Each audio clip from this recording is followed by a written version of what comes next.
Sebagai salah satu dari makhluk ciptaan Tuhan, kutu loncat adalah serangga dengan kemampuan luar biasa bertahan hidup.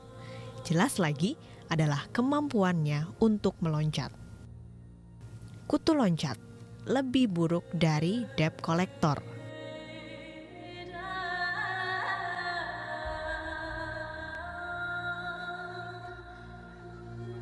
Lantas apa yang tertangkap dari kalimat tadi?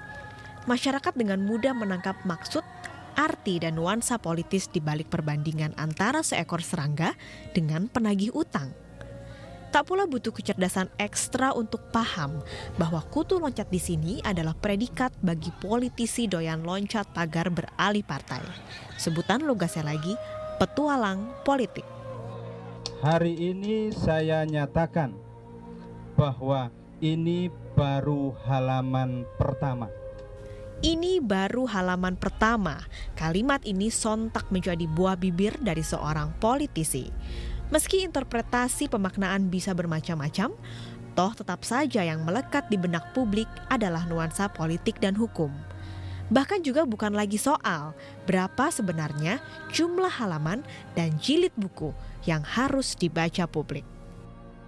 Yang terjadi sekarang kan sebetulnya adalah saling mengintip peluang untuk memaksimalkan ruang manuver politik dengan cara tadi mengirim sinyal, simbol dengan kalimat-kalimat yang metaforik tadi. Jadi ada upaya mengintip peluang. Nah sebetulnya ruang politik itu kalau dia sehat, dia harus diselenggarakan dengan argumen. Jadi orang masuk ruang politik, dia harus bawa argumen itu. Salah satu cara untuk berargumentasi, ya selundupkan argumen itu lewat kalimat konotatif supaya kelihatan cerdas, bermutu.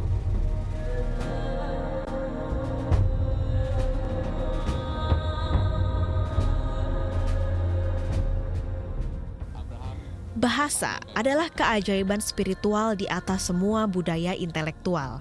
Artinya lagi, bahasa tak akan pernah lepas dari peri kehidupan manusia sebagai makhluk berakal sosial pula berpolitik.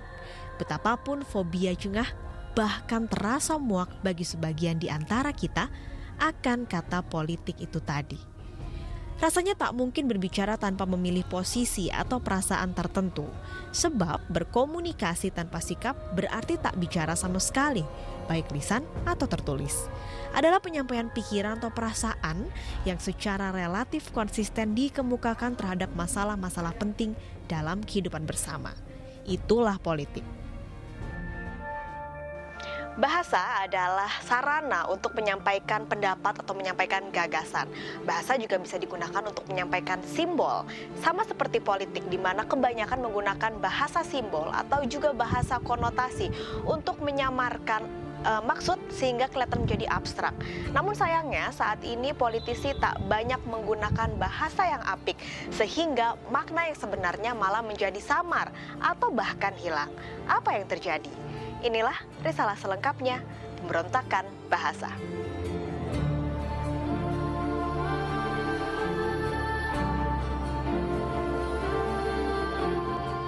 Terus bersama-sama mencari visi dan wawasan yang kita semuanya setuju.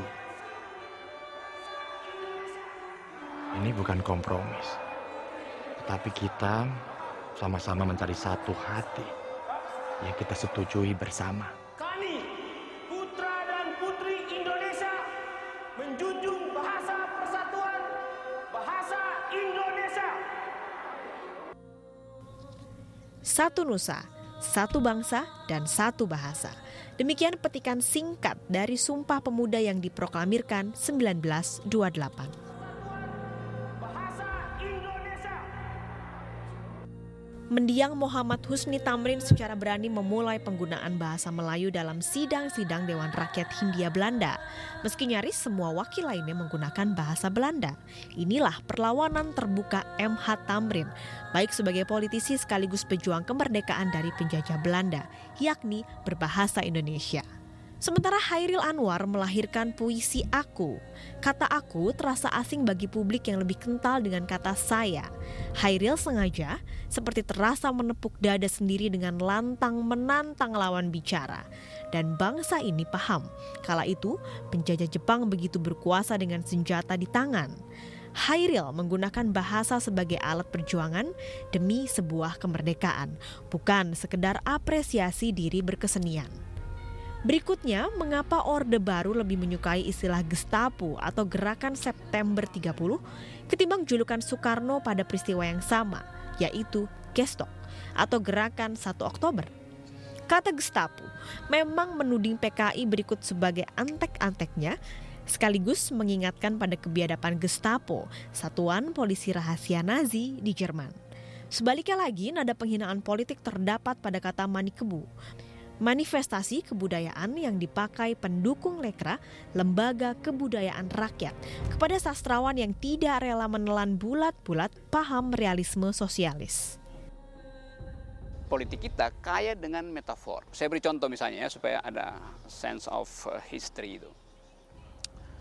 Waktu Bung Karno berdebat dengan Sultan Syahrir di dalam tahun-tahun awal kemerdekaan kita. Debat itu di dalam pandangan publik dimenangkan oleh Sultan Syahrir. Sehingga Sultan Syahrir memperoleh kedudukan politik, Bung Karno tidak. Lalu ada wartawan bertanya pada Bung Karno, Bung Karno, Anda patah dalam politik. Kata Bung Karno, Anda tahu rotan? Kata si wartawan, iya saya tahu. Nah seperti rotan, saya hanya melengkung, tidak patah gitu. Kan keren banget metafornya kan. Kalau sekarang misalnya Anda lihat politisi kita atau pemimpin kita, kalau dikritik dia akan bilang, saya dizolimi itu. Jadi kemampuan membuat metafora itu jelek sekali. Lantas di masa kini ada analogi baru muncul sebagai pembeda antara uang rupiah dengan uang dolar, yakni apel Malang dan apel Washington. Aha, politisi perempuan ikut mewarnai belantika plesetan bahasa politik dari yang sebenarnya dicetuskan sebagai kode rahasia antara Angie dengan partner in crime-nya. Ada defisit di dalam cara kita mengucapkan politik hari-hari ini tuh. Kemampuan intelektual kita kadangkala tidak sampai. Jadi mutu debat politik juga nggak terasa. Orang bisa saling ngamuk di parlemen itu, pukul meja, tapi orang nggak rasa ada kenikmatan yang sensasional karena politik diarahkan dengan kekuatan abstraksi nalar. Jadi defisit nalar menyebabkan defisit dalam berhumor gitu. Defisit berhumor menyebabkan manusia cepat panas di dalam politik. Karena politik adalah seni yang enak. Retorika itu adalah salah satu fasilitas untuk mendinginkan suhu politik. Sebutan paling laris manis hari-hari ini adalah sebutan sengkuni. Ia bisa ditudingkan kepada siapa saja, baik bahasa serius sekaligus bahan canda tawa. Jelas Sengkuni adalah tokoh fiktif. Ia bukan tokoh nyata seperti Brutus atau Yudas Iskariot dengan watak dan sifat serupa. Dan inilah yang dimaksud dengan pemberontakan bahasa, ketika kata mampu melampaui harkat dirinya sendiri. Lalu publik punya pemahaman bersama sekaligus sebagai kelaziman terhadap arti dan makna. Politik adalah ruang bermanuver. Sayangnya saat ini politisi kita jarang sekali menggunakan metafora untuk melakukan seni manuver. Apakah politisi kita berkurang kecerdasannya? Tetaplah diri salah.